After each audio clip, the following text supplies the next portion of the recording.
Was the background always dark like this? No, right? I mean, for nighttime, I think it is like this. Okay, never mind. I'm observing way too many things now.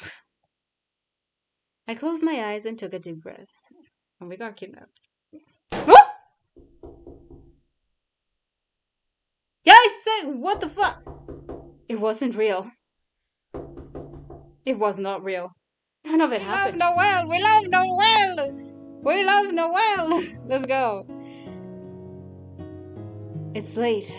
You should head back. I promise. Oh, it's not him. It's me. It's late. You should head back. I promise I'll be fine. All right. Good night, Ginger.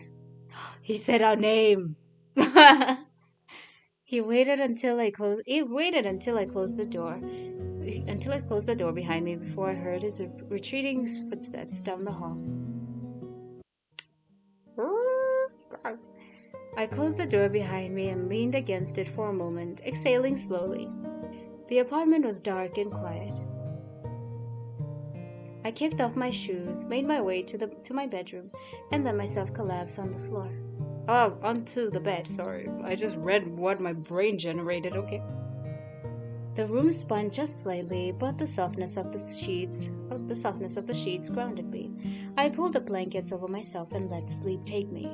Yeah, I was so grateful to Noel, and for the safety of home. Today was officially the first actual day of my internship. I think we gotta skip. Riku gathered everybody in the company in a big hall first thing in the morning. Okay, yep, we get our announcements. Why is she panicking? Echoes of You, where story meets self, right? Okay. This project is not gonna be just another campaign. It's innovation.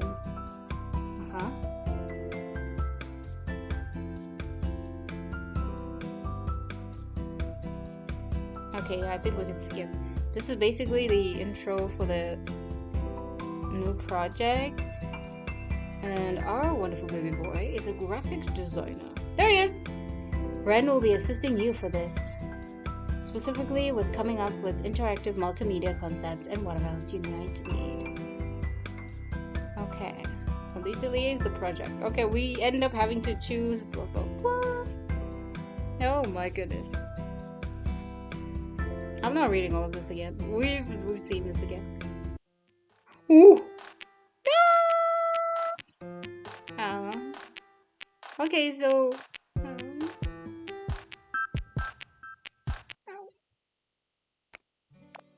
hold on. I want to see what happens when we pick there. I know probably it might be nothing, but I want to see it. Okay, we get to here. I got it here again. Look at his little cute face. Okay, it just ends. Well, you can see the other option then. It's fine. I can make it home myself. It's fine. I can make it home myself. Noel frowned, concern flickering across his face. Are you sure? It's dark out and... This is the kidnapped route in Minecraft. He stopped himself abruptly, rethinking over his words. He offered a small... Oh, see, he's so anxious, our baby boy. He offered a small nod instead. Okay, just make sure you get home safe. Alright? I hope you remember to text me when you get back. Noel gave me one last glance before slowly walking back into the bar, disappearing into the dim, pulsing light, leaving me alone in the quiet stillness of the alleyway. Whoa. Yeah, this is definitely where she don't make it home. I groggily made my way through the dark, but familiar alleyways, fighting the haze and fruity cocktails that clung to my thoughts. As much as the crisp air helped clear the fog, my body was still heavy and swayed with steps. The night was still and heavy with silence, save for the occasional hum of a car passing in the distance. Street lights cast long shadows along the curb, flickering just enough to make everything feel a little more unnerving. Fuck! I knew it! Suddenly, I heard a faint noise echoing from an alley up ahead. Yo, what did I say? I was literally about to say, you know how visual novels always, in romantic visual novels specifically, always punish the player for like not hyper, but like just being independent and be like, no, I can do it myself, and they punish them. Like you should have just went with this dude. It's like grooming for like romance, literally. It's like it's not always a great thing or a bad thing. It tends to just be leaning towards the bad side of things. There are the ones like this one where it's not a bad thing. It's just a mechanic for the story. It's kind of like punishing the girl for going home alone while drunk and blaming her for being abducted or something. Or something happens to her. That's what I'm saying. And literally, look what's happening. Something's about to happen. As I said, this is the Schmidnapping round. It's both like fair but also unfair. It's like I don't know why, or how to even explain it. It feels like that, you know. It's like women are like robbed of the not even the main character is woman or whatever gender you want to assign to her, or the main character, and they are like literally punished for not going along with the romantic trope, which also in real life is something that people instill and go out of their way to force upon femme identifying people, and it's mainly women. It's crazy. I literally was reading about that. Not reading, I was listening to a documentary. Not a documentary, was it? Sort of a documentary type thing, and researching into that by many women. It's fascinating. Even guys were looking into it, and it's like it's kind of weird because guys have the sort of punishment if they don't take a bravery route or like a careless, reckless route. They have a punishment of some sort, like the character would be killed or died, or like sort of a sellout in video games and novels and visual novels and media, etc., etc. So it's fascinating to see that. Anywho, let's see what this creepy shadow figure is gonna do. Who's like 8 feet tall? What the fuck? This guy's tall. It was the sound of ragged breathing, as if someone was in pain. I froze for a moment, my tipsy brain trying to catch up with what my eyes were picking up. Without warning, a figure emerged from the shadows and began limping unsteadily towards me. Their movements were jerky and off balance, each step accompanied by a quiet grunt of pain. The dim streetlights barely illuminated them, but I could make out the outline of torn clothes and what looked like dark smears along their sleeves and legs. My breath caught up in my throat. My intoxicated mind wavered between fear and concern. Was this someone hurt? Or something worse? I braced myself for what was to come. Why would you talk to them, Ginger? Girl! Hello? Are you okay? My voice trembled, barely louder than a whisper. I didn't know if I should stay away or run away. Or if I should stay or run away. The alcohol in my system was making it hard to think straight. Every instinct screamed something different. Help them, run, or freeze. Oh, Shiba, that scared me. The figure kept limping closer, while my body refused to move. I could hear their labored breathing, each inhale sharp like something terrible was hurting it. Help, please. Their voice was hoarse. It sounded like the person had been screaming for too long, or had something caught in their throat. This is the conspiracy theory one that I was talking about. The literal crazy true. There's somebody there. Yo. How the freak did I say that? Thank you, God. What? There's somebody watching. Yo, girl, don't help him. Don't help him. I'm sorry, but no. Run for the hills, girl. Run like they playing Childish Gambino. Like this is America in the back. Like run. I took an unsteady step back, clutching the strap of my bag so tightly as it was my only weapon of defense at this moment. What should I do? The figure finally seemed to notice my presence and began limping faster in my direction. Each uneven step scraped loudly against the pavement, echoing in the quiet alleyway like an alarm bell. I froze, panic rooting me in place. Now that he was gaining on me, I could finally make out his face under the flickering lights. What's his face? Almost said Riku? Jasmine? He's not Jasmine. What's his face? The one that I was like, is cute. It's not Joseph. Julian? He was a young man. He looked young. Way too young to be wandering the streets at this hour unsupervised. His skin was pale, almost sickly, and his messy dark green hair hung in greasy strands across his forehead, like he hadn't seen a shower in days. He was wearing a filthy gray-colored hoodie and a pair of jeans underneath. Both of the fabrics were stained with dirt and something darker near the hemlines. His cheek was this is creepy real. His cheeks were sunken in and gaunt, insinuating that he hadn't eaten for days. This made his wide, manic pink pupils appear even more haunting. The way he was limping up to me made me feel like he was actually running away from something. Yeah, the person behind them, Ginger. Something chasing him from behind. In his panicked state, he tried to desperately keep his torn hoodie from falling off his shoulders, but that was when I saw it. Did you see it? I just thought of that. A thick, jagged scar ran across the base of his neck and his shoulder, with dried blood pooling at the wound. Oof. Oh, that cringes. He's missing some... Oh, his fingers are bent. I thought he had it cut off or something. Oof. It looked like he had healed halfway before the skin at the edges were torn apart again recently. Those weren't just ordinary scars created by something as innocent as a fall. If horror movies had taught me anything, it was that those marks came from a sheer violence. His lips trembled as he took another staggering step towards me. Please, they're still looking for me. He was looking around, his pink eyes darting wildly both ends of the street, as if expecting someone or something to burst out of the shadows at any second. His chest heaved with every shallow, panicked breath, and his whole body trembled from genuine terror. Please, he rasped, stepping closer. You need to help me, or it's going to kill me. His voice cracked at the last word. There was no mistaking that desperation in his tone. He looked like I was his only option left in order to survive the hell he was currently going through. I took a step back, my heart hammering.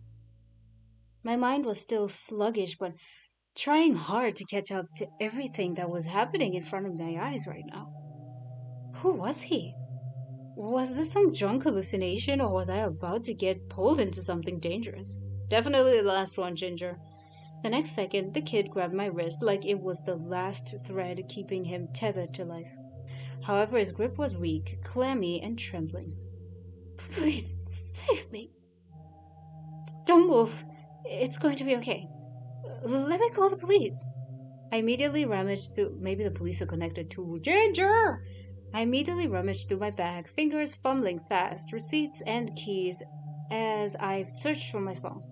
Wait, don't do that. His voice was strained, barely above a whisper. His eyes narrowed with a sudden fear.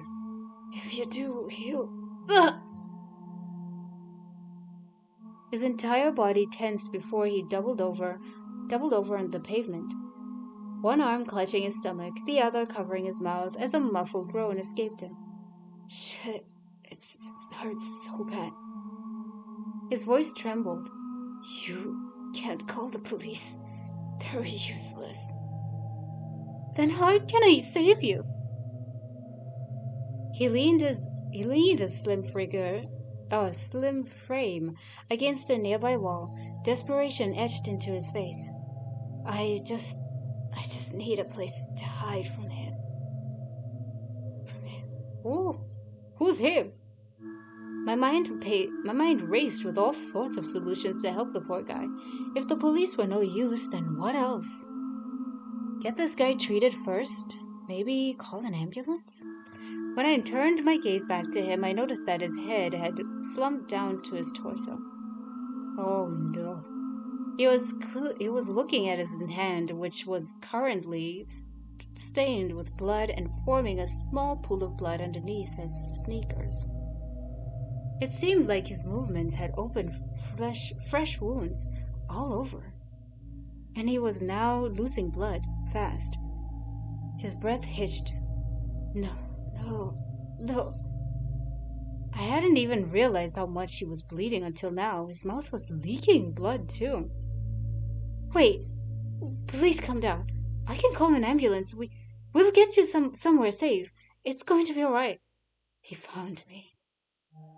Before I could finish my sentence, something flickered in my vision. Whoa.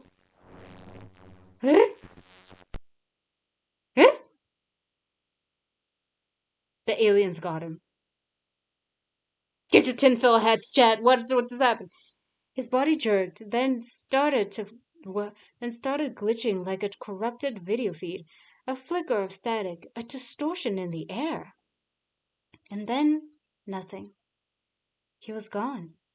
No trace, no sound, no blood, no dark stains on the ground. Nothing. Just an empty street and the distant hum of traffic. I blinked hard. Once, twice. I stepped forward, but there was nothing to step forward. Only shadows remained, flickering beneath the faint glow of the street lamps. Did I just imagine the whole thing? My heart raced, my fingers tightening around my phone, but it couldn't be. I remembered his manic pink pupils, his massive scar, his torn and bloody hoodie, and the way he begged me to save his life. Did I really see him? Yes, you did. Or was it just the alcohol talking?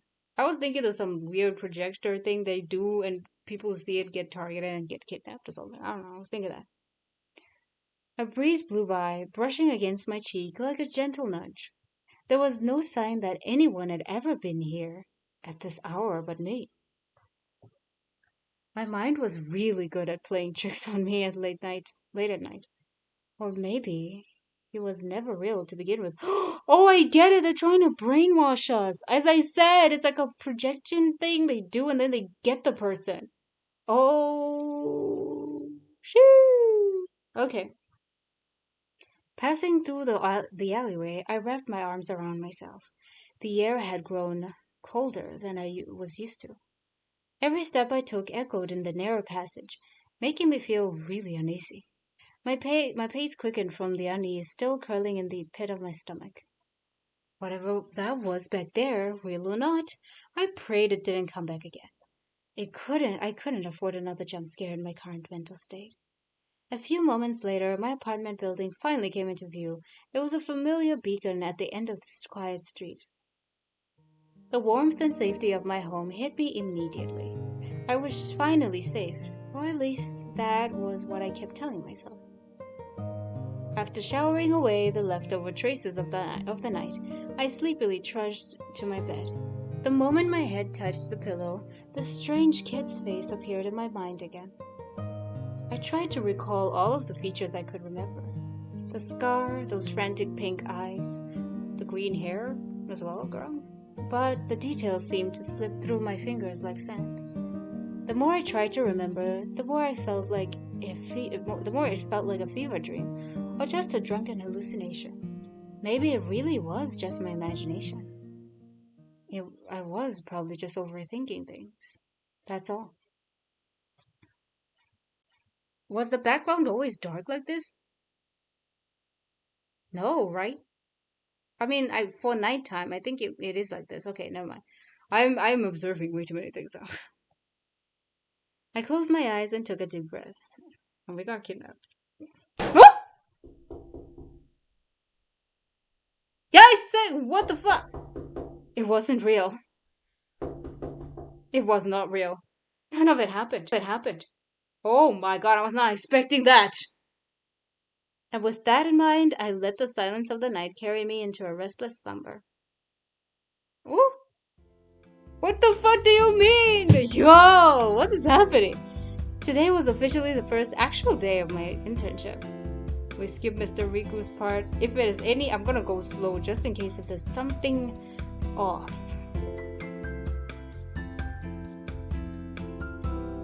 Holy grog, what? Oh my god. Yo, that jump scare. They really baited us there. It took forever and a half to get there.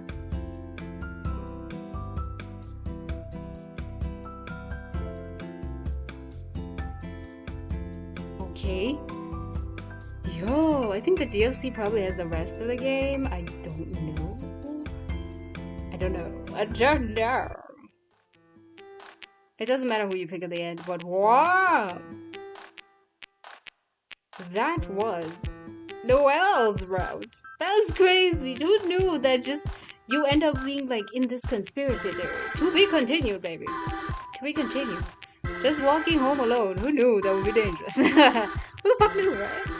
Wow. And Noelle is like, I swear, there's so much going on with these guys.